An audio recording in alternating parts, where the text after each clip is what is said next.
Ok, donc aujourd'hui, on a Leslie qui m'a rejoint sur un appel. Bonjour Leslie. Bonjour Paul. On voulait faire cet appel parce que on met pas énormément les clients de Marketing Mania en avant. Et en fait, Leslie a un parcours assez intéressant qui, je pense, va être assez inspirant pour pas mal de gens qui nous suivent pour son parcours et aussi par rapport à la compétence qu'elle a développée dans les dernières années qui nous est assez chère chez Marketing Mania. Donc aujourd'hui, on va faire une petite discussion pour parler un peu de son parcours et voir ce qu'elle a appris. Du coup, Leslie, est-ce que tu peux commencer par présenter un peu ce que tu fais en ce moment et puis aussi de manière générale, comment est-ce que tu as découvert Marketing Mania et comment est-ce que tu as commencé à travailler avec nous? Oui, oui, tout à fait. Aujourd'hui, moi, je suis copywriter à mon compte, c'est-à-dire que j'en vis aujourd'hui à 100%. Euh, donc, je pense qu'on aura l'occasion d'en discuter, mais alors, je fais un point sur mon parcours. J'étais pas du tout destinée à ce genre de métier, puisque moi, je viens de l'ingénierie à la base. J'ai fait une Mm. école d'ingénieur. Et du coup, je me suis vite retrouvée dans un bureau sans savoir trop ce que je faisais là. Et voilà, au bout de 3 ans, j'en ai eu marre. Mhm.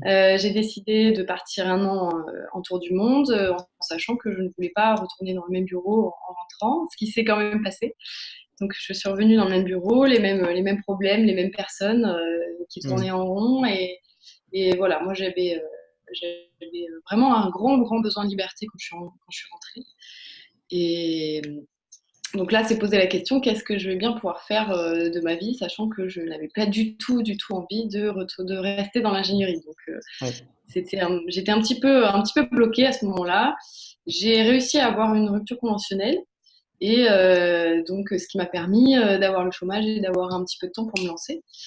En parallèle, mon compagnon avait monté un blog.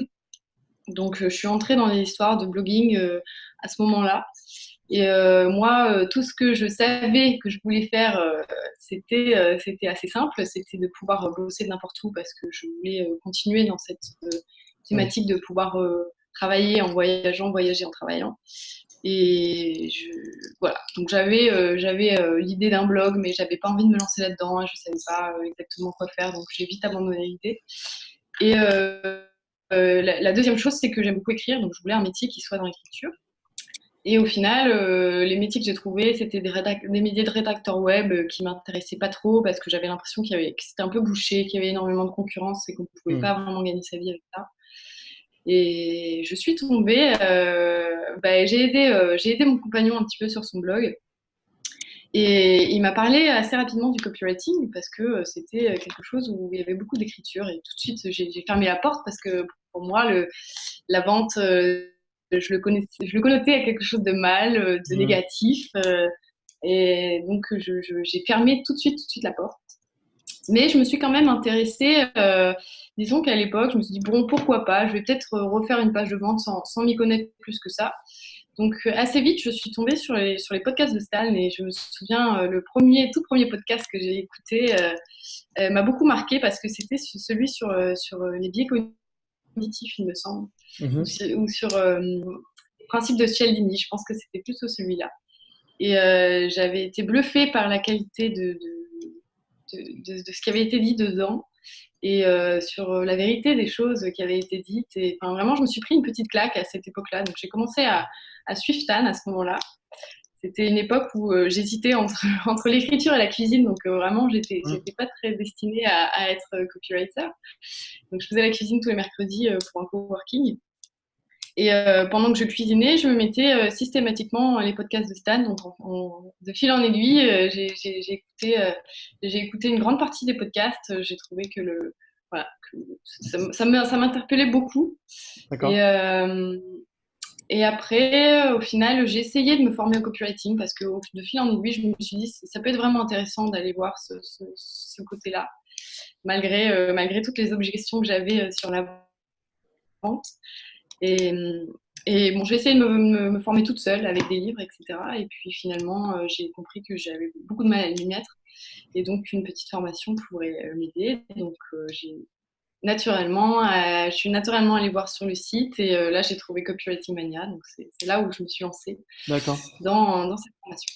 Et du coup, quand tu as décidé de suivre Copywriting Mania, juste pour avoir un peu plus de contexte, tu Ouais. mentionnais le blog de ton copain. Ça faisait combien de temps, lui, qu'il était en train de travailler sur ce projet-là? Et quand toi, tu as décidé de te former en copywriting assez sérieusement, est-ce que tu avais pour optique de travailler sur ce business-là, en Ouais. particulier? Tout à fait, exactement. Donc, si tu veux, je l'ai rejoint. Donc, lui, ça fait 3 ou 4 ans qu'il avait ce blog. Et c'était un blog qui avait du mal à décoller. Disons que c'était pas suffisant. Il y avait des recettes, mais enfin, voilà, il y avait du bénéfice, mais c'était pas suffisant pour en vivre. Et il commençait à avoir passé pas mal d'énergie sur ce blog-là. Et je me suis dit, voilà, je vais venir. Au tout départ, c'était je vais donner un petit peu, aller quelques mois de mon chômage pour essayer de redresser tout ça.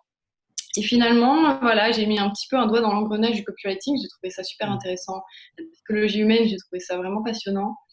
Et voilà, donc l'idée, c'était de pouvoir, petit à petit, je me suis dit que j'allais être copywriter. Et la première entrée, la plus facile, c'était de pouvoir tout d'abord m'exercer sur ce blog-là, Oui. qui était un domaine que je connaissais bien, puisque c'est l'escalade et que j'en fais beaucoup.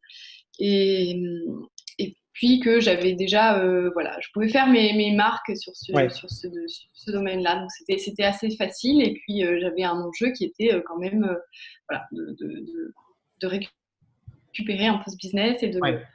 de le faire un petit peu monter à la hauteur de ce qu'il valait.